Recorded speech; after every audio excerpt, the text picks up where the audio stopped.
Thank you. Thank you, Presiding Officer. We welcome the Scottish Connections framework and the picture it paints of Scotland as a global nation. But both the UK and the Scottish governments should be working together to maximise the opportunities that this diaspora network can bring. So much more could be achieved if the Scottish and UK government worked together to promote Scotland internationally.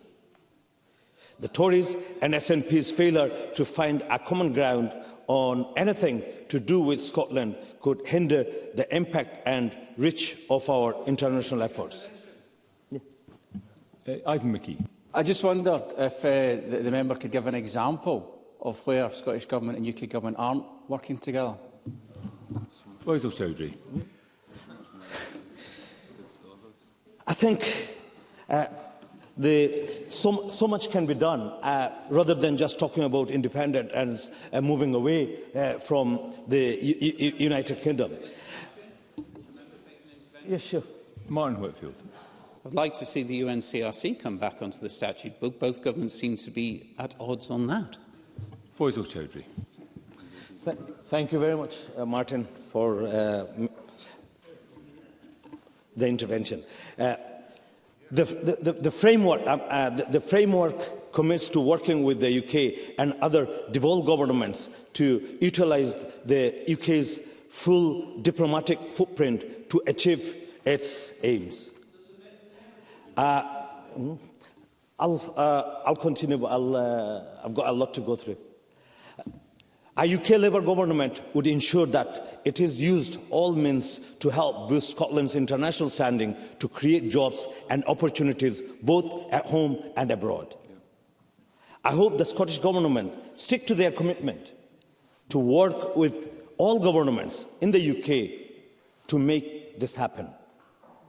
As my colleague Neil Beevy mentioned, the Scottish Government's commitment to direct National Records Scotland to prioritise the development of online and digital resources is welcomed. It will allow many of the Scottish diaspora to trace their ancestry and connections to Scotland. Scotland is also a country rich in history and culture. Christian Graham's rightly pointed out that culture is one of Scotland's greatest exports.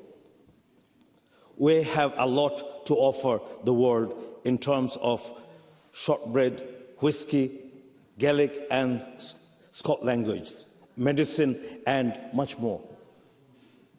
As my colleague Daniel Johnson spoke about how important all of these contributions are to the world.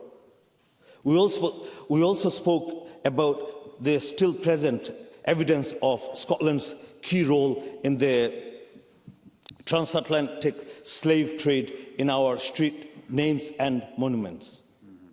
As the framework outlines, we cannot and must not whitewash Scottish history. I welcome the Scottish Government commitment to deliberately reach out to the historically marginalised communities and groups and to work with academic institutions to better understand our role in this history. It is long overdue. As my colleague Neil Beevy already stressed that Scotland's role in global history is not one of absolute goodness. It is equally important that we focus on addressing the role of Scotland in slavery and colonialism at home as well as abroad. Educating people about the legacy of Scotland's colonial past will help us to overcome the racism and xenophobia that unfortunately still exist in our society today.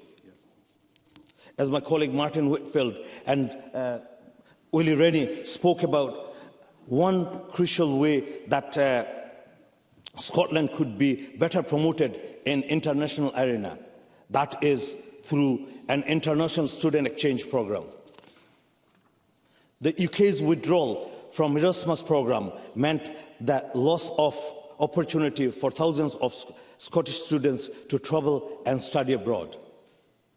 This opportunity was also lost to thousands of international students who would have wanted to visit and study in Scotland. If the Scottish Government are serious in their ambition to build a more vibrant, visual and connected Scottish community around the world, then they must replace the Erasmus scheme. The Welsh Labour government have already implemented the state scheme to replace Erasmus with funding of 65 million over 5 years. Yes. Stuart McMillan. I thank Faisal Chowdhury for taking the intervention and his comments there regarding an international exchange programme. I was an Erasmus student. It's something that I think is desperate in terms of Scotland no longer having, because we're no longer in the EU. But on the point of international students coming in, and further to the point that Evelyn Tweed just touched upon regarding the comments from the Home Secretary, there are 30 students from Nigeria living in my constituency. They are here with their families. If the Home Secretary's comments, that I haven't heard, but judging by what Evelyn Tweed has said, if these families are now no longer allowed to come, that would be 30 students no longer living in my constituency and potentially anywhere else in the country. So that would have very much a damaging effect upon my community and also upon this country. Faisal Chowdhury, and I can give you most of that time back. Thank you very much. Thank you for the intervention. Yes, I do agree that we should make the report, and this is what I said, that withdrawing can damage the relationship. With an esteemed 15,000 participants from Wales by end of August 2026, the Scottish Government must implement an international educational exchange programme now to ensure Scotland stay visible and connected in terms of education. As my colleague Maurice Golden spoke about how the framework will encourage people across the world to consider Scotland as an area to visit, and the importance of our historic sites in teaching visitors and tourists. He rightly pointed out that the closure of so many of these sites across Scotland should not hinder our tourism sector. However, as my colleague Neil Beebe pointed out, Scotland must seek to improve our international yearling to continue to promote Scotland and its heritage sites. Our airports are our link to the world, and proper investment and promotion of our international airports will encourage people to choose Scotland as a travel or a holiday destination. This month, Glasgow Airport is still only running at 86% of its pre-COVID capacity. This leaves Scotland's largest city with poor connections to international destinations and economic hubs.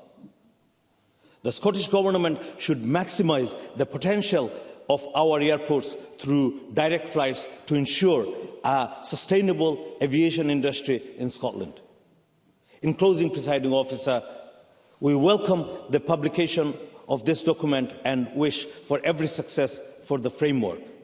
And we welcome the Scottish and UK governments' cooperation in implementing its success. Thank you.